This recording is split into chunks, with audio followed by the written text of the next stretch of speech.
It's just echoing a little bit. I'm getting a bit of feedback. Yeah. Okay, can I just ask, can you hear me if I talk like this? Yeah.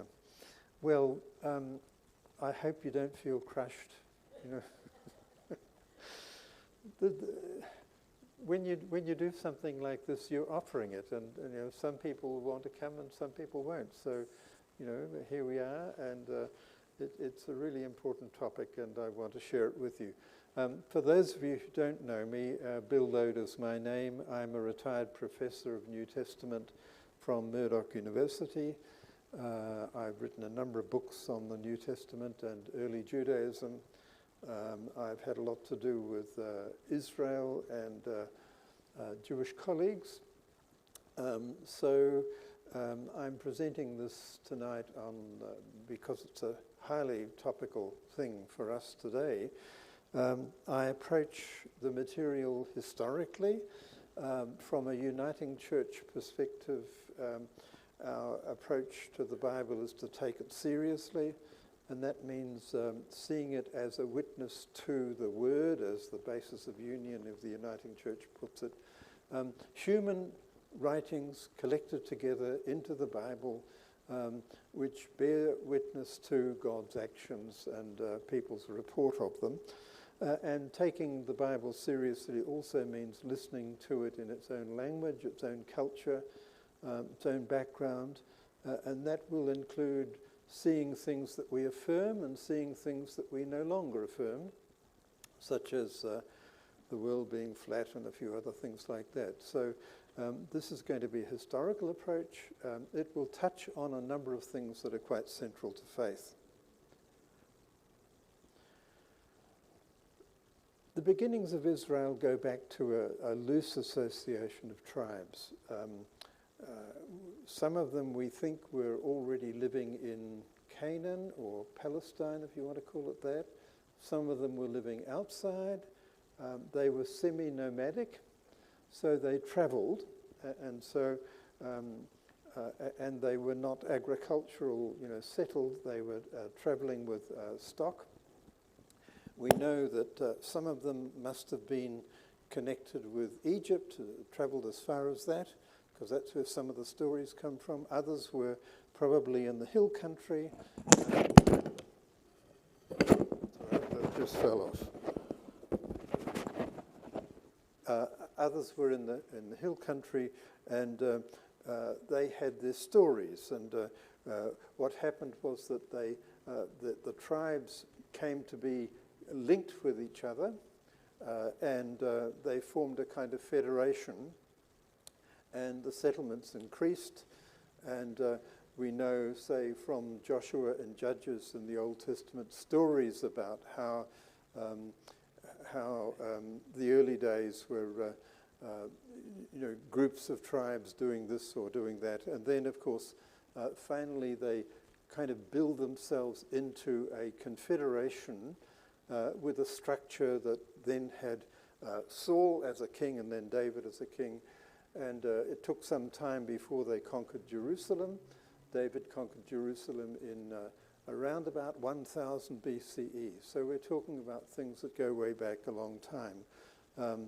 Those are the origins and the stories. When nations form, they build an ideology. They have stories which explain who they are, where they've come from, why they're living where they are. Some of it will be legendary, some of it will be mythological, some of it will be based on fact. And we've got that material, particularly in Genesis and Exodus. So we have national stories, figures like Abraham, and the event of the Exodus out of Egypt, the conquest of the land. These are central parts of the stories that establish and reinforce the identity of Israel, the confederation of tribes. They differentiated themselves from others. Their God was Yahweh, and they understood themselves as having an alliance, a covenant with Yahweh, and that was significant for them. That becomes more and more significant as time goes on. And they as they form themselves more into an actual unit, an actual nation within the land of Canaan. And so Abraham, they've got stories about what they believe God was saying to Abraham, which was about their identity, and this is one of them, which is quite astounding. On that day, the Lord made a covenant with Abraham, saying, "To your descendants I will give this land from the river of Egypt, the Nile, to the great river, the river Euphrates in Iraq, the land of the Kenites, the Kenizzites, the Cadmonites, the Hittites, the Perizzites, the Rephaim, the Amorites, the Canaanites, the Girgashites, and the Jebusites." Now, this is part of their ideology, that they believed that their God had promised them this land, and it was to Abraham and his descendants. I mean, there are other nations that are descended from Abraham, because Jacob and Esau, the Edomites, and so forth. So that's the area we're talking about. If you take this literally, and a fundamentalist Zionist perspective today, and there are fundamentalist Jews, as there are fundamentalist Christians, would see this as a promise really that they have been given the whole area from Iraq, Babylon, right through to Egypt. It's an extraordinary claim if you were to take that literally. And of course, that's part of the problem that we have today, that Israel's, the state of Israel, in the cabinet there are people with a fundamentalist approach. And so these things, if you really believe this, you would of course not only want to have the West Bank and Gaza, but you'd want to have the rest of the territory as well. It's highly problematic. The Exodus story, of course, is really important. It's a promise of liberation. And when we have adopted the Israelite stories, because they're in our Bible, it's a very attractive one, the promise of liberation from slavery. The promise that the conquest stories are less attractive to us because this is not the conquest. This is just the microphone falling off because I didn't put it on properly. There we go. The conquest actually entailed invasion. Now we know about invasion. We know about foreign nations coming in and taking over other lands.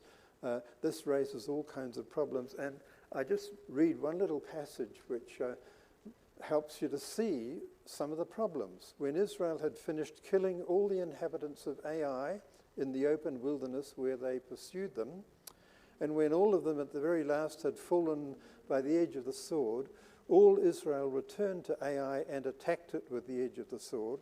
And the total of those who fell that day, both men and women, was 12,000, all the people of Ai. This was repeated at a number of points. So there were massacres when Israel, the people of Israel moved, or the tribes that were outside of Palestine moved in to take control of the land. As you can imagine, that creates enormous problems, like the 3,000-year-old problems. Because what if you are one of the Canaanites? What if you're one of the Palestinians?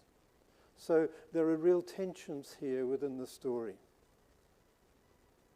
So Yahweh is Israel's God, and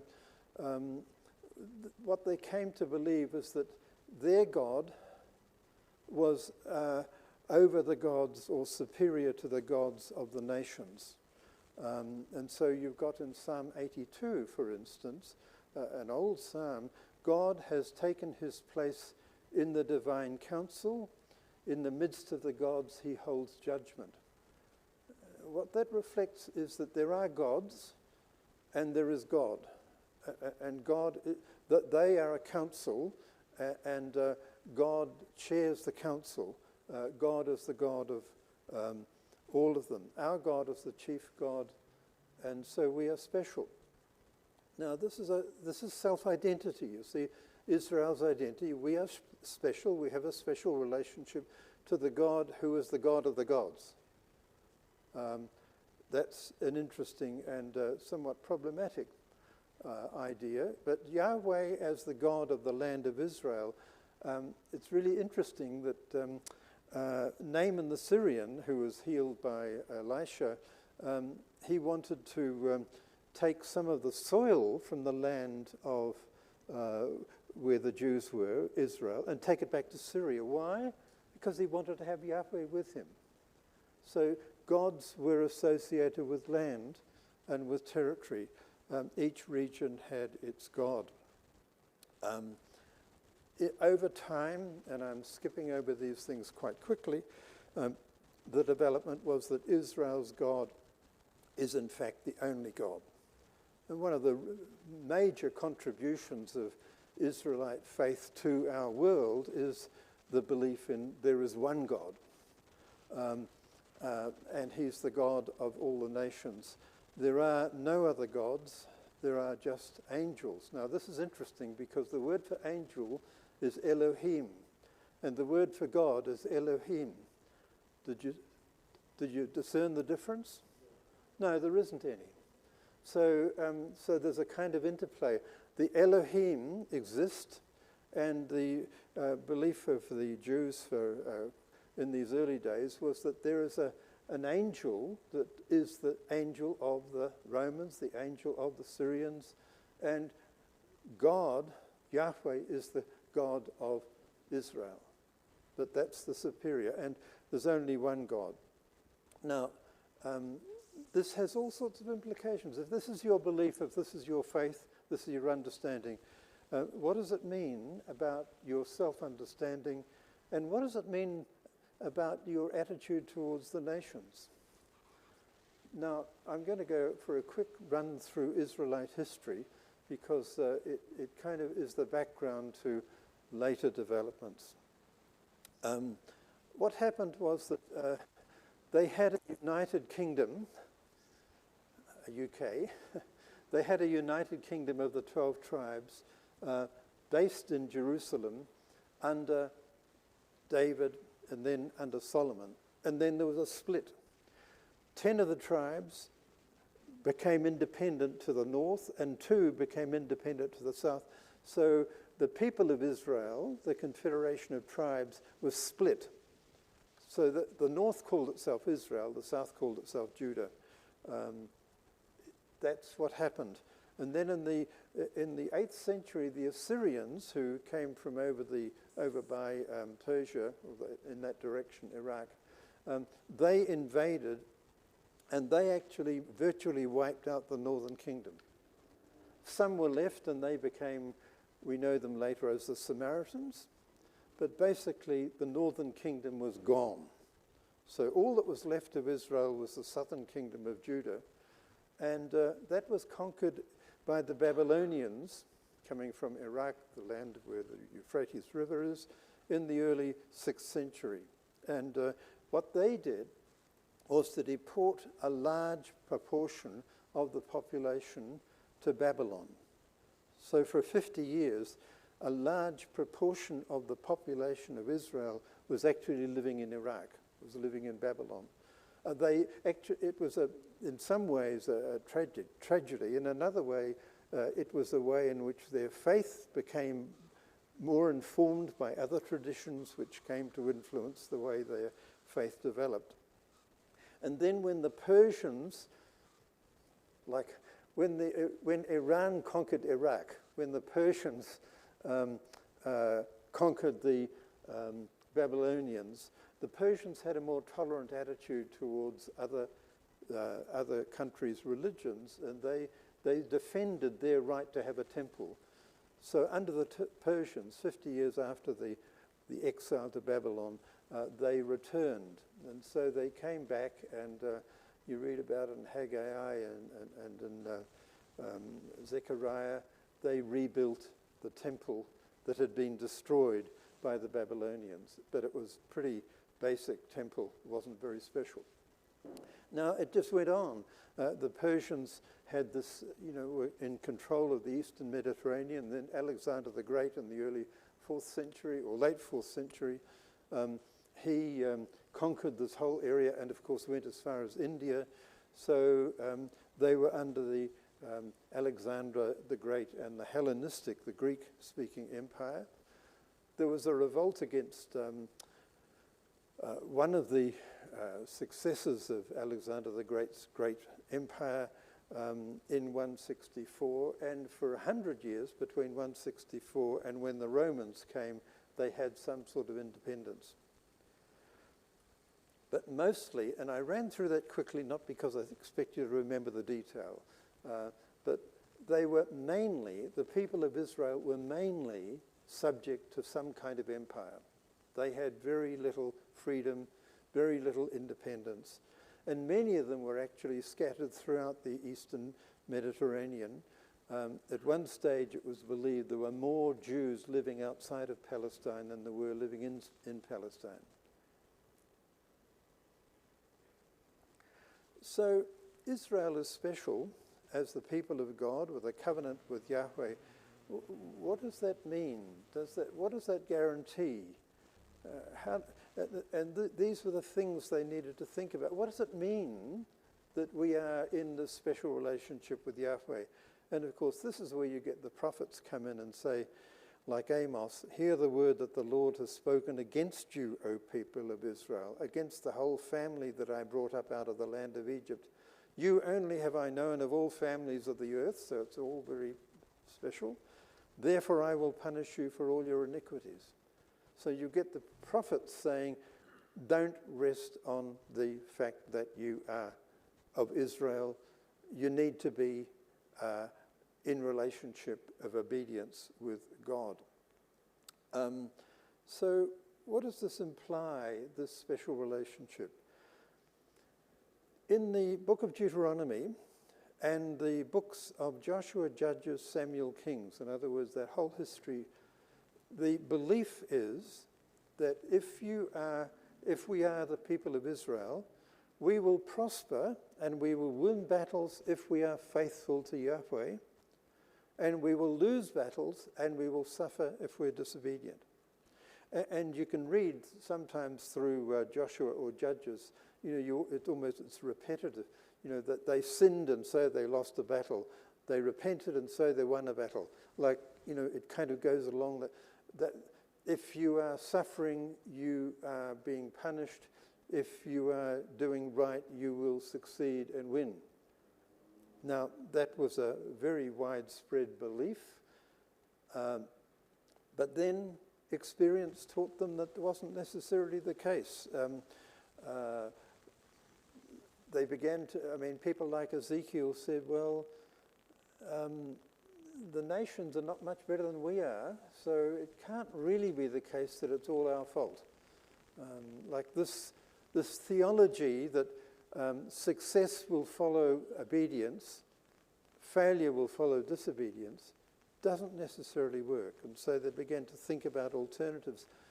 It's possible, you see, that you might suffer on behalf of someone else and that'll benefit them. So the famous Isaiah 53 that was really originally about Israel as God's servant, later applied to Jesus, but originally it's possible to be the servant of the Lord and to be doing the Lord's work and to suffer. So that kind of changed the way of thinking about suffering. And then, of course, the little novel that you've got really in the book of Job, you've got an instance where somebody suffers and he's being tested. Like there's a meeting of the gods, the angels, and one of the angels, who's Satan, says, well, hey, you say Job's okay, let's test him out. Okay, says Yahweh, we'll test him out. But what that means is that they began to realize that suffering is not necessarily an indication of guilt. So they had to rethink what was going on. And then, of course, by the early 4th century, they began to see that, they began to look at the world and say, actually, it's a mess. Actually, God is not in control. What's in control and what's messing things up is there's all these demons. I mean, their pathology was based on demonology. So, I mean, you get, if you're going to heal somebody, you're actually performing an exorcism. And what happened, the story behind that is that the angels slept with women. They shouldn't have done that.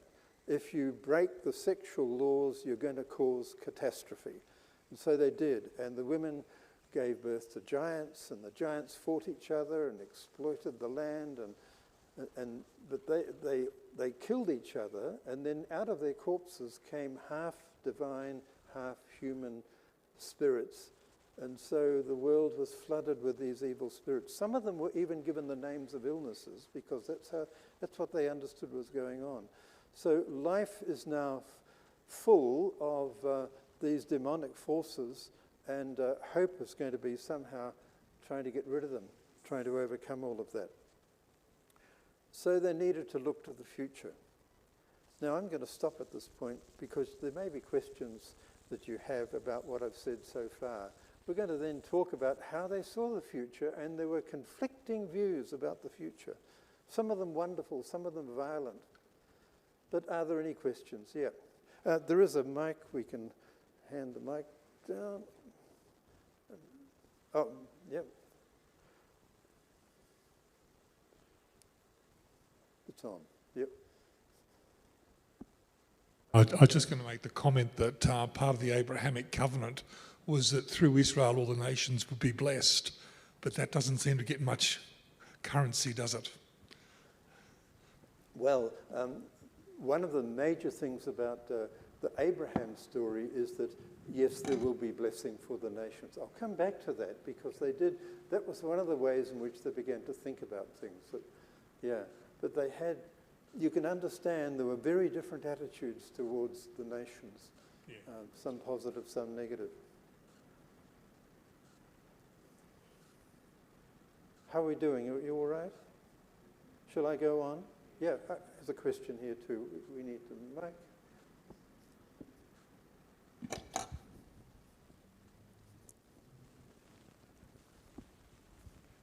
Bill, one beautiful thing that I've taken myself from reading the history through the scriptures is that God says, "This land is my land." And I think that perspective starts to reshape your understanding of Israel not living in accordance with the owner of the land. Mm-hmm, mm-hmm. And it's an amazing kind of theme that I think does help me understand some of why God treats Israel in the way that he does. Yeah, and it is connected with this notion that the land, they have been given this land, it's God's land given to them. But you can see the problems also, that this is God's land. We would say, this is God's land, and we need to be responsible.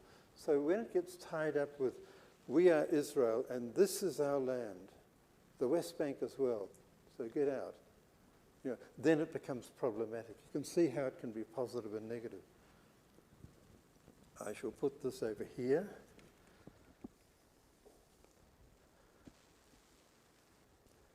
So when they looked at hope, one option was what I call the vengeance option. And I want to look at some texts that illustrate this. And what we need to understand is that there will be fundamentalist Jews today who will take these perspectives seriously, and they are a huge problem. I'm going to say later, the opposite is also available, like present in the biblical material, where there's a very positive view of the future in terms of how you relate to the nations. But here's the negative. I will make your oppressors eat their own flesh, and they shall be drunk with their own blood as with wine. And then all flesh shall know that I am the Lord your Saviour and your Redeemer, the Mighty One of Jacob. So there were Jews saying, this is what's got to happen to these other nations. And then talking about what Israel can do. They shall swoop down on the backs of the Philistines in the west. Together they shall plunder the people of the east. They shall put forth their hand against Edom and Moab, and the Ammonites shall obey them. And the Lord will utterly destroy the tongue of the sea of Egypt, and will wave his hand over the river with his scorching wind. What we're doing here, we're seeing visions, hopes that are really very negative, but we need to acknowledge they're there in the biblical tradition. Awake, awake, put on your strength, O Zion, put on your beautiful garments, O Jerusalem, the holy city, for the uncircumcised and the unclean shall enter you no more. No Gentiles in Jerusalem, right? Shake yourself from the dust. Rise up, O captive Jerusalem. Loose the bonds from your neck, O captive daughter Zion. So hopes here are couched very much negatively in terms of the nations, very much positively in terms of Israel. Thus says the Lord God, I will lift up my hand to the nations and raise my signal to the peoples, and they shall bring your sons in their bosoms, and your daughters shall be carried on their shoulders. Kings shall be your foster fathers, and their queens your nursing mothers. With their faces to the ground they shall bow down to you and lick the dust of your feet.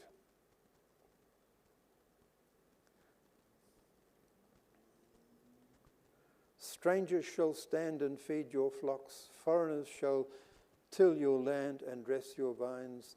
They will be your slaves, effectively. And the dispersed Jews who were spread through not only through the eastern Mediterranean, but also on the eastern side. So the ransomed of the Lord shall return and come to Zion with singing. Everlasting joy shall be upon their heads. They shall obtain joy and gladness. Sorrow and sighing shall flee away. So there was this hope that, the scattered people of Israel, those who were left behind in Babylon, they'd all be brought back to the land. That's not negative. It's very positive about Israel. And sometimes there is the notion that, yes, and when they come back to the land, there will be a king like David, an anointed one. That's what Messiah Christos actually means. And on that day, the root of Jesse shall stand as a signal to the peoples. The hope for the Messiah is that there will be obviously you need to have a ruler, and it needs to be a ruler like David and Solomon, who were able to crush the enemies. And that's what the Messiah is to do, to crush the enemies and to rule Israel. Unless you've got a different idea of Christ or a Messiah, then you might have to think differently. There was an alternative view.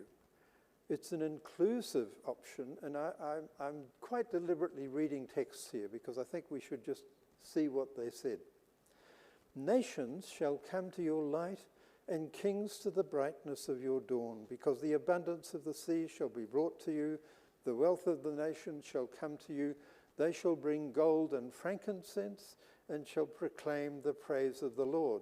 That's where you get the image of gold and frankincense in the story in Matthew's Gospel about the Magi, and they get identified later as kings, and 3 of them because, there's lots of things. So there will be special benefit to be shared. They will come, they will join you.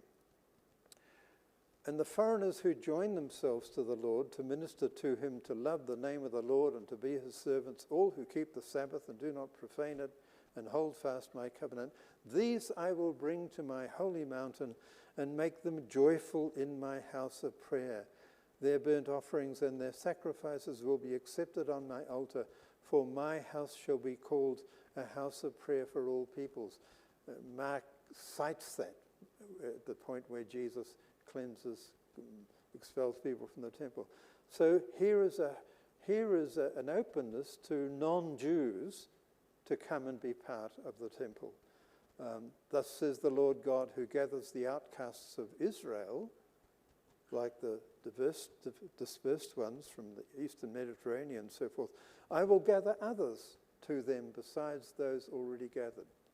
So this is a vision of inclusivity that's going to have the nations brought in as well. A special benefit that they have to be shared with others. And this is a famous one. In days to come, the mountain of the Lord's house shall be established as the highest of the mountains.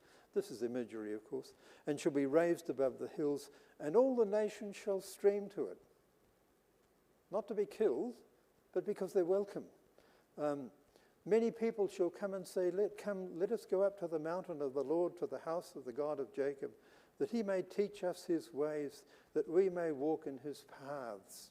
For out of Zion shall go forth instruction, and the word of the Lord from Jerusalem. He shall judge between the nations, and shall arbitrate for many peoples. They shall beat their swords into plowshares, and their spears into pruning hooks. Nation shall not lift up sword against nation, neither shall they learn war anymore.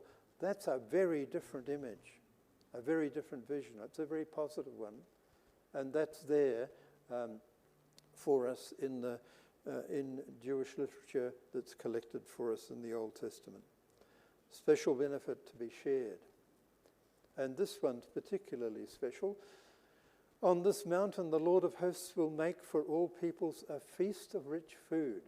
This is where you get this notion that what will the hope for the future is a great feast. And we're all invited. It's behind our Holy Communion, actually. It's behind the images that Jesus uses.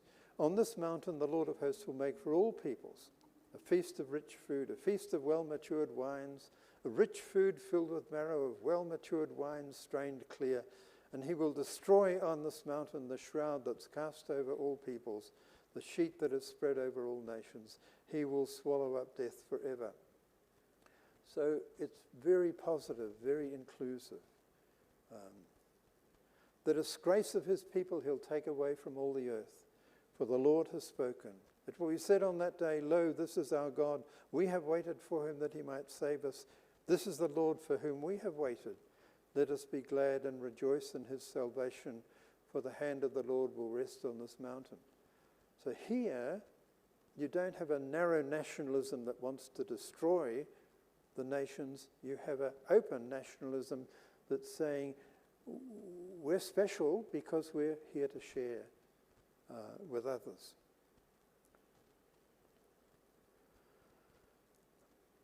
And this is the text that you referred to earlier. Now the Lord said to Abraham, so they pictured Abraham as receiving this promise as well. You see, go from your country, your kindred, your father's house, to the land I'll show you. I will make you a great nation. I will bless you and make your name great, so that you will be a blessing. I will bless those who bless you, and the one who curses you I will curse. And in you all the families of the earth shall be blessed. So here you've got this very open, positive approach, a special benefit to be shared. So kind of summarizing this, what does it mean that they are special? Well, what does it imply? It reflects grace and privilege, because they have things that they were blessed with insights about there is one God, and they're also called to take responsibility towards others. It's not, if you take the positive line, it's not about favour against others. We're better than others. We're the superior people. It's not that kind of racism. It's not subordination, exploitation, and extermination of others. That kind of approach, of course, elicited anti-Semitic reactions and still does. Anyone who thinks they're top and they're superior, they're going to get that kind of reaction. It's inclusive grace, good news for Israel and for the nations. Really positive.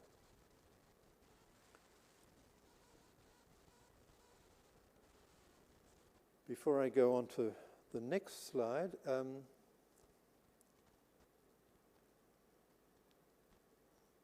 that's the one we had, yes. Are there any questions or comments about any of this material that we've looked at? So there are these two different attitudes. And if you were a fundamentalist Zionist Jew today, it's understandable that you might actually think that really you should be invading, you should exterminate, you should take over, you should have the West Bank and Gaza and more than that. You can understand that. But there are also many Jews today who are saying, no, we want to live together. We want to be in harmony with the people around us. These are the tensions, and both of them have got both of them are rooted in the biblical material.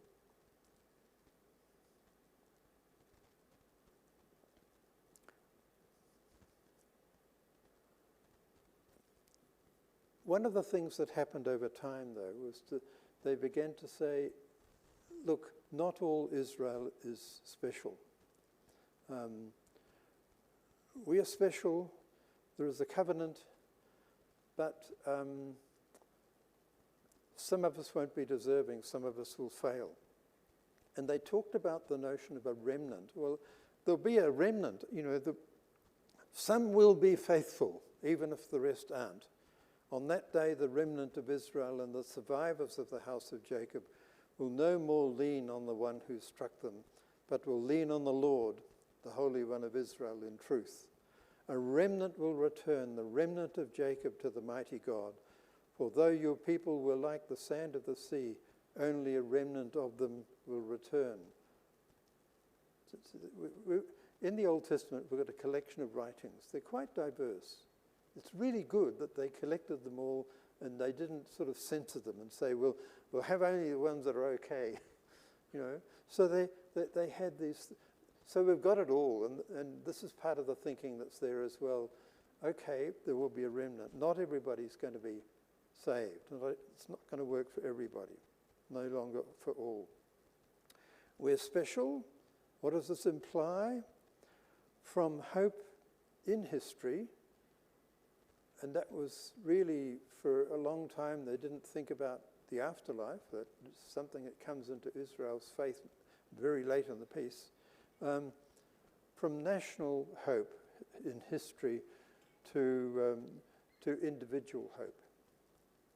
So individualism, the focus on the individual, in ancient cultures they tended to think corporately, us, we're a group.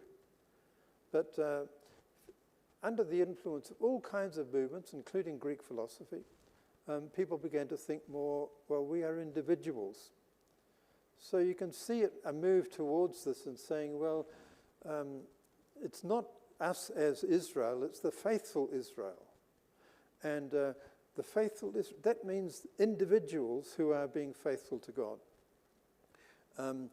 Only the faithful will be raised from the dead to rule under the Davidic Messiah. Now, the idea of resurrection comes very late, 2nd century BCE. But you can understand that their thinking was, it's not working.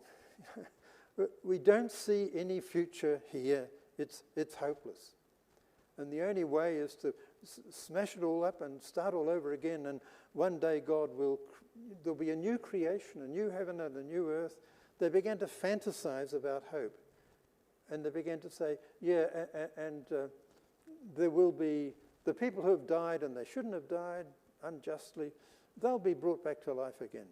And the people who died, who really should have been punished before, they'll be brought back to life again.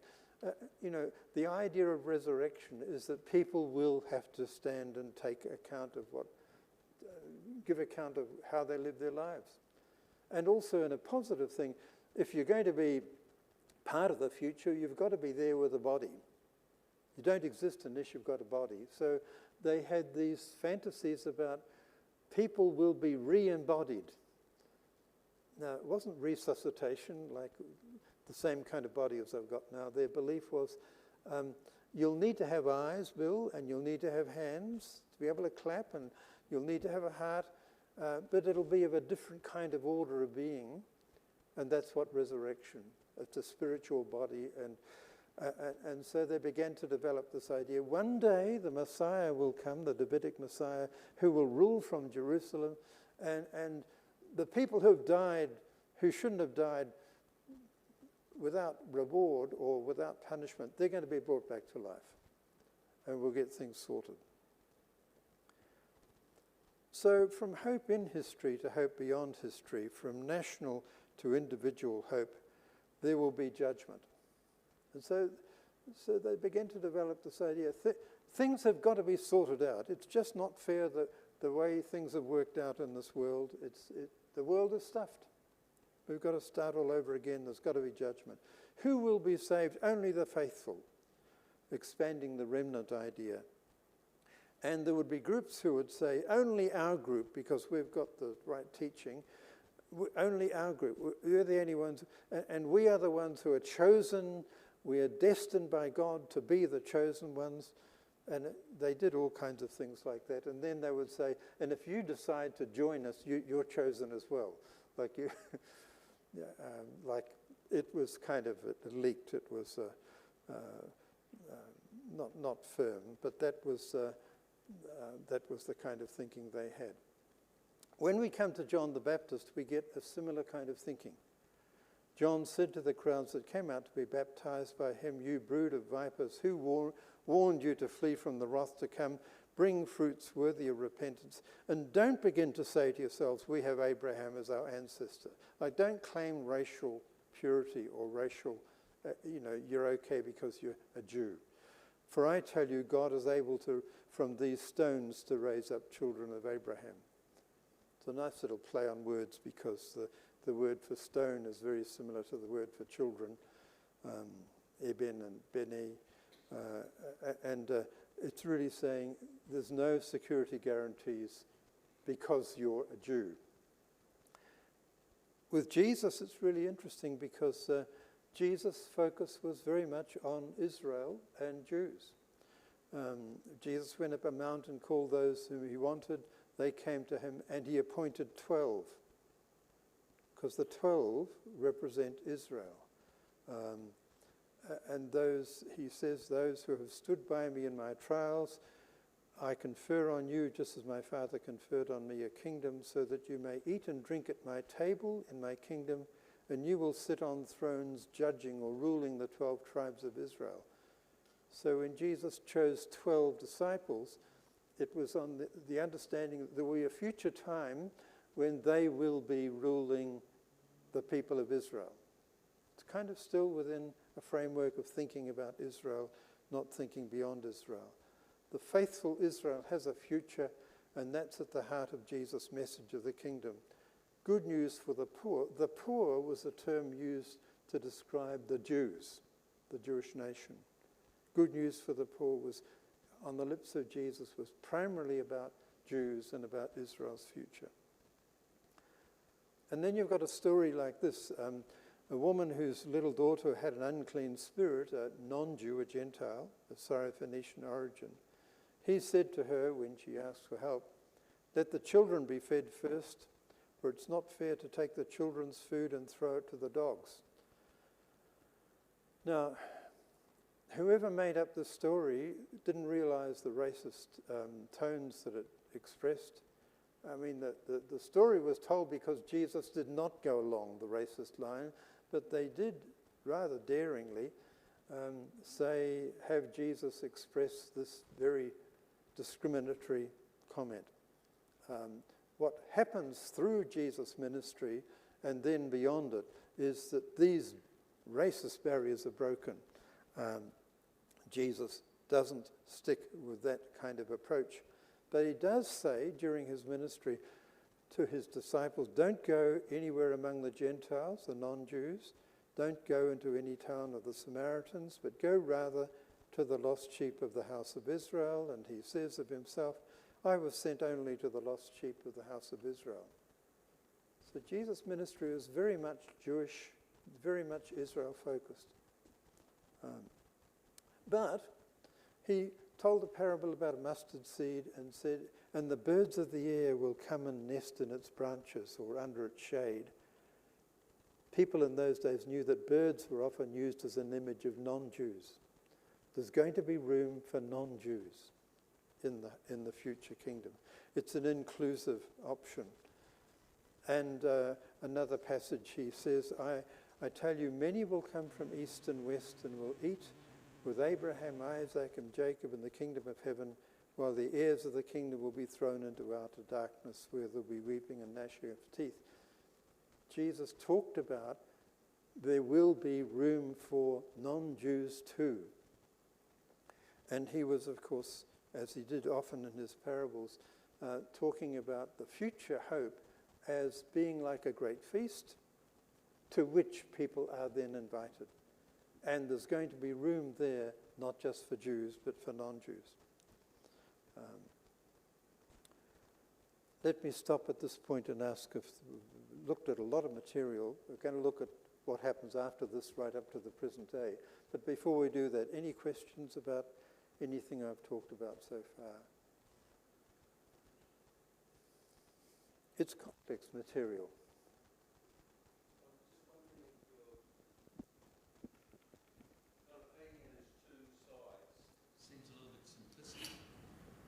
Like you've had to go through Isaiah and get these passages out that are one after the other.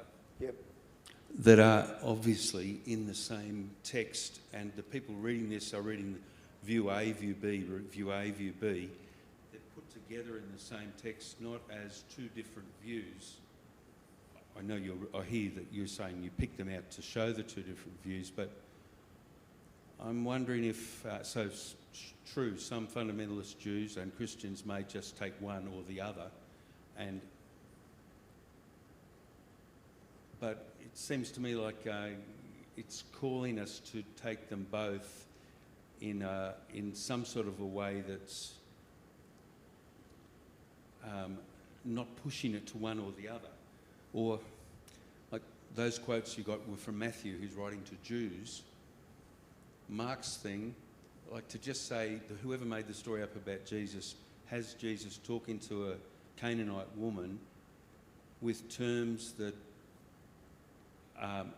the maker-upper of this story didn't realise they were making Jesus sound like he was a pro-Semitic Jew against, like his disciples were. When in fact I think, like as I've wrestled with that story, I read a number of times where Jesus is actually sarcastic. He says you have a fine way of throwing away God's laws and keeping man's laws to the teachers of the law. And when he says, we can't take the children's bread and feed it to the dogs, that's just what his disciples have been kind of saying. Go away. It seems to me like there's other nuances and things happening in that story that you have to let kind of not be a two-dimensional story, but have 3 or 4 dimensions in it. Yeah. Any thoughts on that? Yeah, it's a complicated story, and people like to explain it away and say, the dogs are actually lovely pets. But no, dogs was used as an abusive term. Sure. They are dogs. And it's quite possible that Jesus was brought up with that perspective and departed from it. And this might just be an illustration of Jesus doing it. That's quite possible. As far as the different strands in the Old Testament material, what we've got often in the prophets is, like in Isaiah, we've got at least 3 different prophetic voices coming through, a century or two apart, what's more. And so there are different strands. It's a bit speculative, and I think people need to be careful about it, but clearly there have been supplements, and so there are positive things that have come in, and there are negative things that have come in. That's the way it actually is. But you were going to make a comment. When you watch The Chosen, you see this distinction between the Gentiles and the Jews coming out very clearly in some situations. And it seems to me that he was using a term which everybody understood. What I love about this story is that the woman picks up the irony of being relegated to the category of a dog. And she says, yes, Lord, but even the dogs eat the crumbs from under the table. And that answer must have just blown Jesus away, because it's astonishing how quick she was to take the irony and throw it back to Jesus. Yeah, that's a wonderful thing. I mean, the story is being told because one of the things Jesus typically did was to cross boundaries. Yeah. And there he crossed a boundary. Even though the storyteller has him, and maybe he did originally express a firm boundary, but then he responded to it. Yeah, it's a wonderful story. Yeah. Any other comments or questions? How are we doing? All right, that's fine. Do you want to stand up for a moment? No, you're right. I sometimes find that when I'm sitting in a... Well, you can dance. Yes, there's plenty of room out here to dance. Okay. So what happens when the message of Jesus and his vindication, his resurrection, is preached outside Judea and Galilee? Well, what you do is you go to the Jews who are in Antioch, you go to the Jews in Rome. But what happens if non-Jews get mixed up in this? What are you going to do? What are you going to say to them? The birds are going to come and they're going to nest in the branches of the mustard tree or under its shade. Is this going to happen miraculously, or how's it going to go? How is it going to happen? Should we go on a full-scale mission to invite them? And these were early questions which the early church had to work out. It didn't happen very quickly or immediately. They had to grapple with it. And the answer was, yes, we should. They sensed and created the notion of being commissioned to do so by the risen Jesus. Acts has about 10 chapters before they really get on with it. Matthew sort of concertinaed it all in and has this image of Jesus on a mountain in Galilee saying, all authority in heaven and on earth has been given into my hands. So go and make disciples of all peoples, baptizing them in the name of the Father, the Son, and the Holy Spirit, teaching them to observe everything I've told you. Footnote, the gospel I've just written. And I'm with you all the time to the end of the age. So the sense was, yes, we now need to share this with the non-Jews. They're okay. God loves them too, like it's the positive approach. So Paul was called, his sense was he was called to be an apostle to the nations, to the Gentiles. The inclusive option is what they went for, Israel and the nations, now by invitation being gathered by Paul and others. There was a cost in this because there were fundamentalists in those days, as there are in every religion and most times. And the rule is, if you're taking the Bible literally as a fundamentalist would, it makes it very clear that non-Jews who join the community of the faithful must be the males must be circumcised. And what the early church did was to say, no, we won't insist on that. And you can hear the critics saying, but that's what the Bible says. And you can see there were conflicts between those two things. They also had conflicts about food and meal laws. You could occasionally have meals with non-Jews, but you shouldn't do it on a regular basis. But in Antioch, non-Jews and Jews who were believers in Jesus were meeting together, of course, for communion, for fellowship weekly. And people came from James, who was a bit strict in Jerusalem running the church there, and said, you shouldn't do that, you shouldn't do that. And what happened was that the approach of the early church, fortunately, was to say, look, love sets aside barriers, even if they're biblical barriers. Like it's a non-fundamentalist approach or a more centered biblical approach. So that's what they did. They also appealed, Paul appealed in particular, to the blessing of the nations. You see, he said, Abraham's descendants are supposed to be a source of blessing for all peoples, not just for Jews. So his faith is what really counted, not his keeping of the law. That's Paul's argument in Romans 4. And so in Romans 3, at the beginning of that, he says, so what becomes of boasting? Like boasting, I'm a Jew. No, it's excluded. For we hold that a person is justified by faith apart from works prescribed by the biblical law. Or is God a God of Jews only? Is he not God of Gentiles also? Yes, of Gentiles also, since God is one. And he will justify the circumcised, Jews, on the ground of faith, and the uncircumcised through that same faith. So they grappled with this very much in the early days and put love at the centre. They also affirmed inclusivity with exclusive claims, like saying all have sinned, with or without the law, so salvation is only possible through the death of Jesus, but it's for all. That became slightly problematic because people didn't realise that actually it had some difficulties, because forgiveness of sins was offered universally already by John the Baptist and by Jesus during his ministry before he died.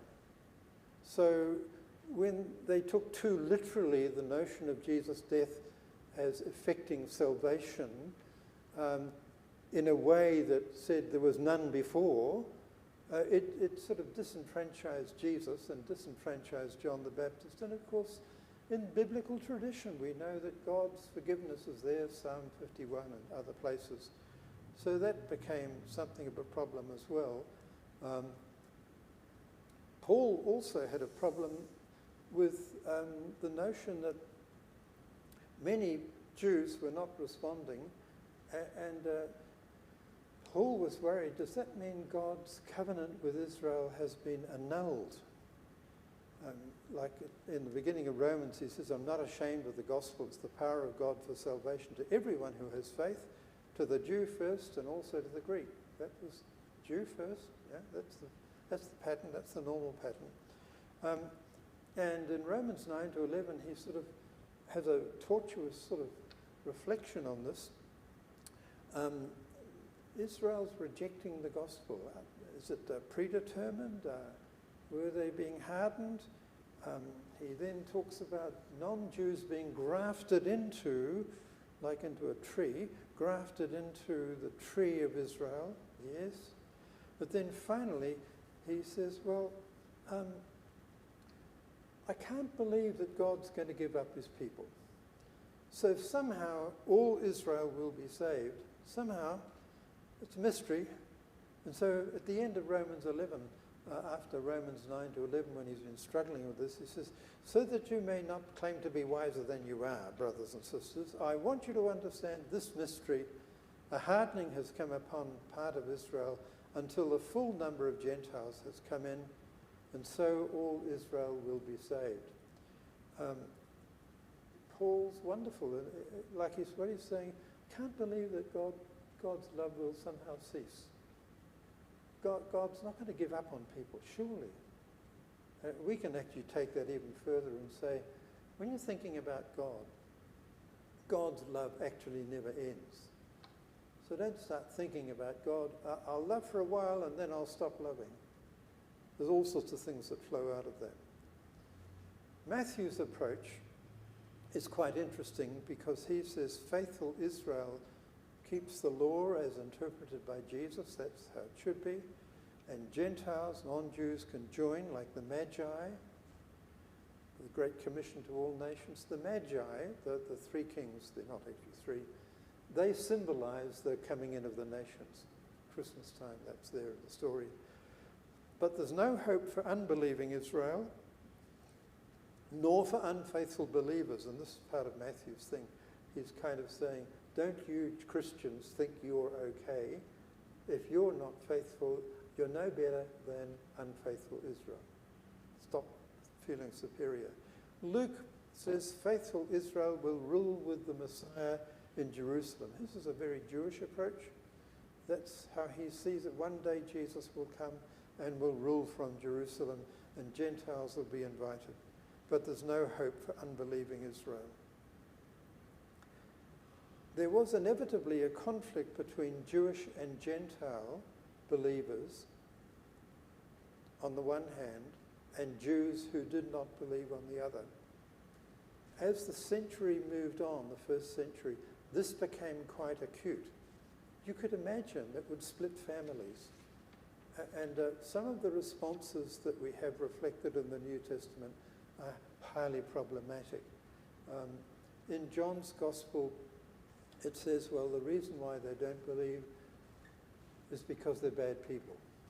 Good people come to us, but people who are bad don't come to us. They're not chosen.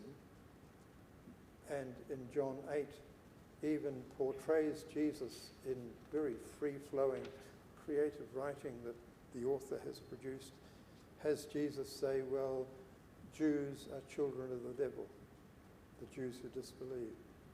This became a horrendous statement when it was taken out of context. The shifting of the blame from Pilate, who killed Jesus by Roman methods, crucifixion. It was, Jesus was seen as a subversive. I mean, he talked about the empire, the kingdom of God. You don't do that in the Roman Empire, so they killed him. It's not so surprising. But what happens in the stories of Jesus' death is that gradually you see that the authors move the blame to the Jews and say, well, Pilate says he's not guilty at all. But the Jews get the blame. That becomes a really terrible thing because they are then portrayed as the Christ killers. Whereas historically, it's actually the Romans who killed Jesus. And the destruction of the temple after the revolt in 66 to 70 was seen as punishment by God for the Jews' rejection of Jesus in the Gospel of Matthew. And Matthew adds in, as he imagines the conversation between Jews, Jewish leaders, and Pilate, imagines them saying, may his blood be upon us and on our children. These are very questionable kind of things that we've got within our Gospels.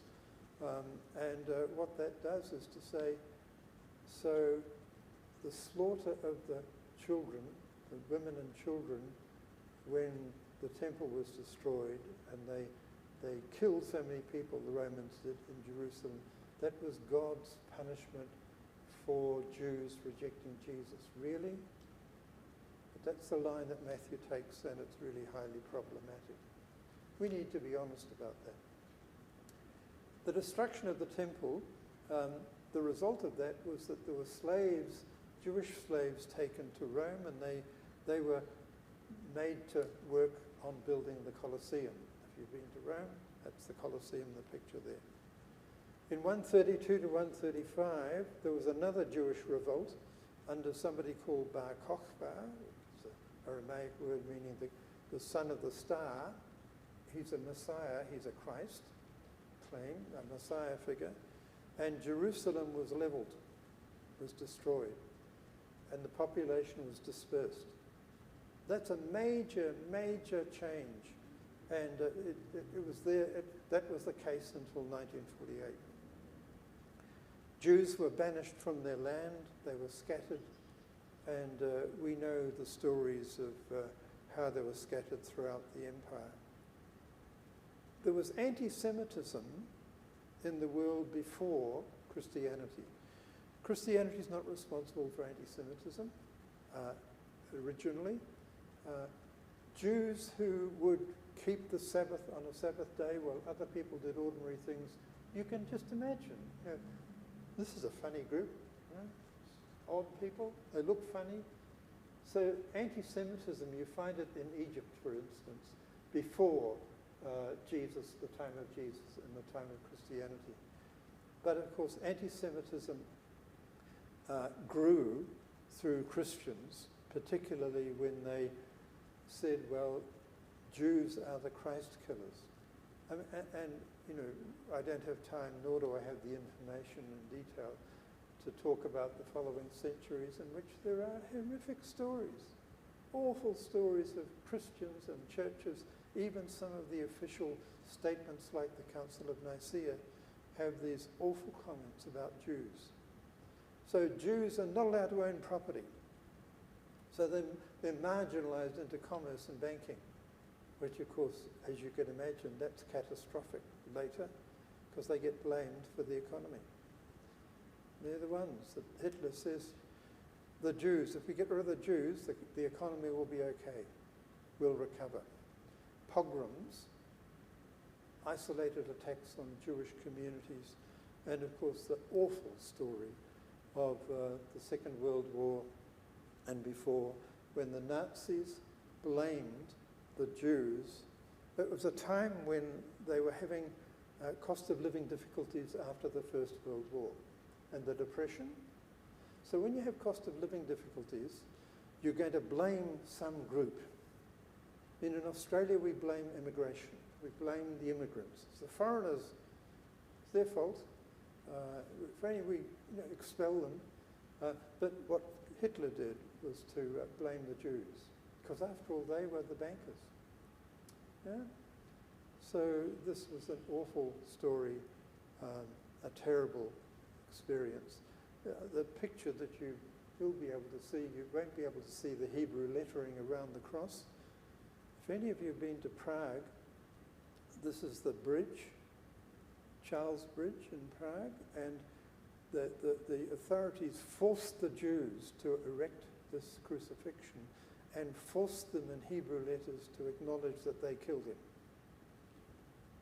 It's one of the thousands of awful symbols. So we really want to have justice for the Jews.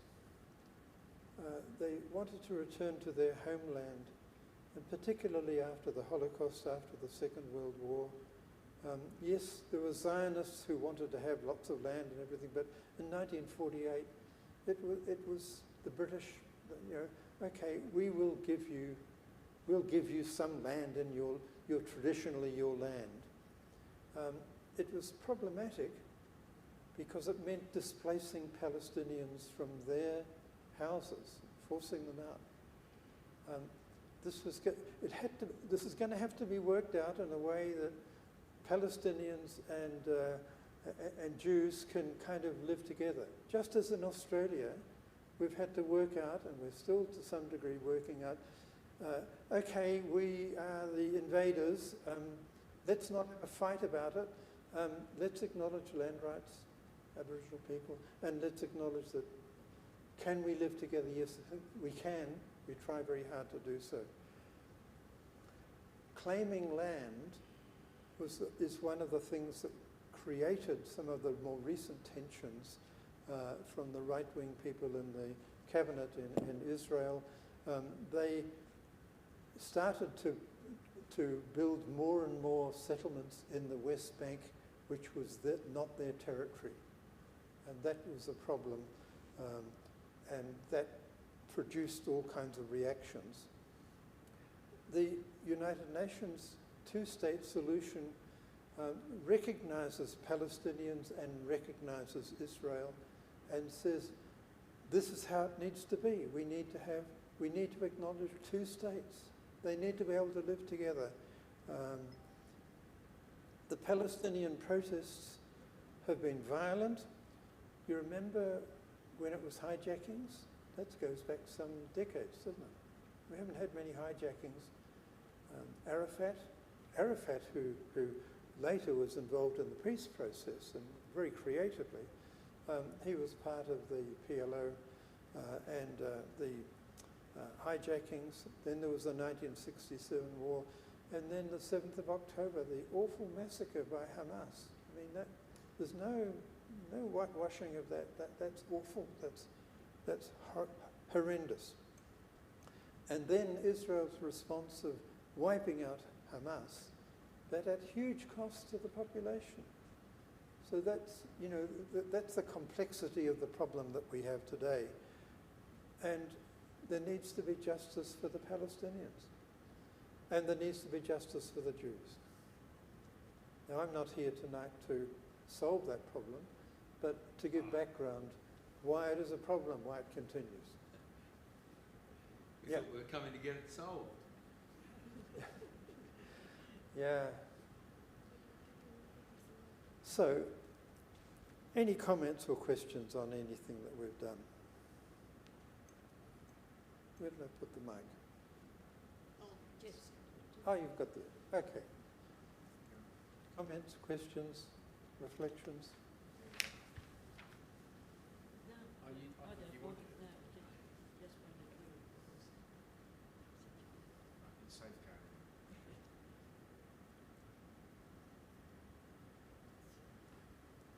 What I find very interesting is that there are many Jewish colleagues that I have, who are, and there's a lot of them, it's not a minority, who are saying, we want to embrace the positive, inclusive approach. You know, they looked at these texts of saying, you know, let's beat our swords into ploughs, and, you know, let's learn peace together. And in Israel, I've also met, you know, Palestinians and Jews who say, we get on all right together. So it's really a problem when you've got, at the moment, you have a fairly strong right-wing influence in the cabinet in Israel, and that's creating problems.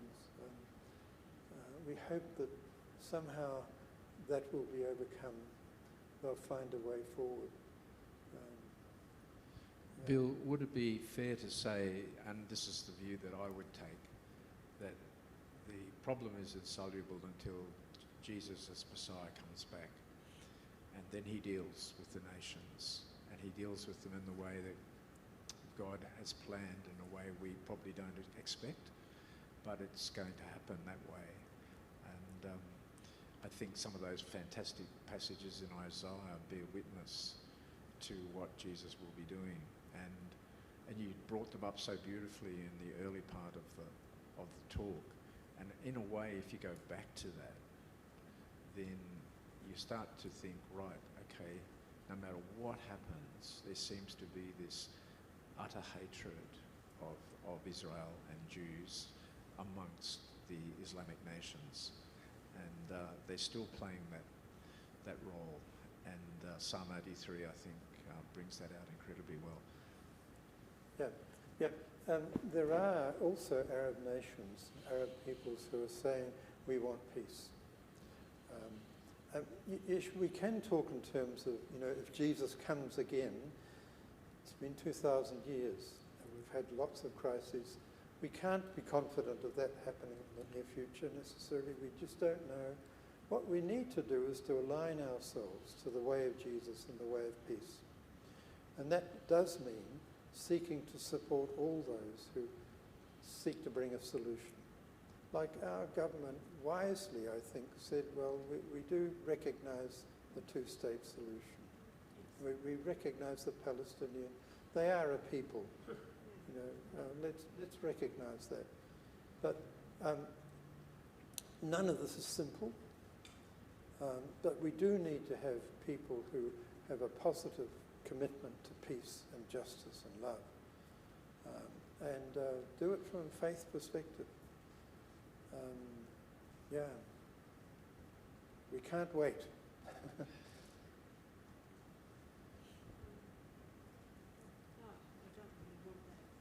We do want it because we need to hear your voice. I was going to say the sad thing about it is that it is dividing our country as well, which I think it creates a problem here as well, really, doesn't it? Because, well, it's very difficult. I think there should be a two-state solution, and I wonder. I can't get it out what I want to say. It's all right. But I do think there should be a two-state solution. And what's happened in Australia, of course, the thing that's attractive for the media to report is when there's problems. But we also know that there have been marches in support of peace which have had Jews and non-Jews, Arabs, together. So there is a big force of those who seek to bring that together, and we need to support that.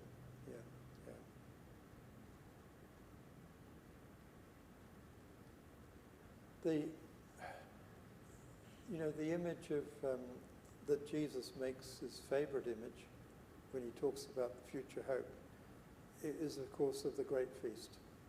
It's going to be a great feast, and there'll be people from east and west and north and south, foreigners, not just us Jews, and there'll be room for us. And then, of course, what then kind of happens is that, yes, this is a vision, but we're not going to sit on our backside and say, well, one day, but we commit ourselves.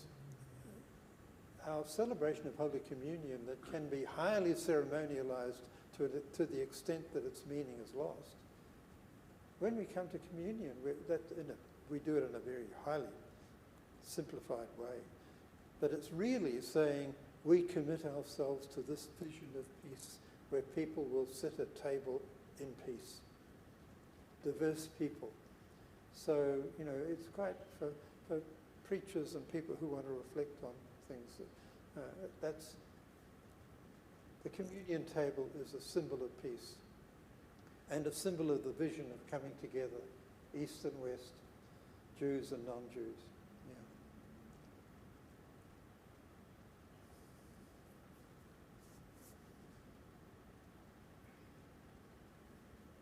Yeah. You have been very patient. We have covered lots of things. I think that it's probably appropriate, unless there's further questions, for us to wrap it up at this point. I wish you all well, and that in your prayers and in your commitment in your churches, that you will give voice. We need to be, in our approach to scripture and tradition, we need to be discerning and not uncritical, because we need to just be honest about it. We carry a tradition that's full of life and health, and full of unhealth as well. When I used to train ministers, and I did that for 40 years, I used to say to them, you're going to be a bearer of the tradition. You need to be aware that that tradition can bring life and can bring death. So learn to focus on what are the central things. So a passage like at the end of Psalm 137 that says something like, blessed will be those who will take your enemies' children and bash their heads against the wall. You just need to back off from that and recognize that's human, it's not okay. And to embrace those passages that say, hey, love is actually what matters most. Inclusivity is what matters most. And think about love. Can you really ever stop loving? And loving doesn't mean saying everything's okay. It's very confronting. It's actually judgmental in a way. But God will never stop loving and never wants us to stop loving. Okay, I'm just about to preach a sermon, but I think that's not appropriate on a Tuesday night when you've come out, so many of you, and I wish you well. Now, what I want to say in addition is that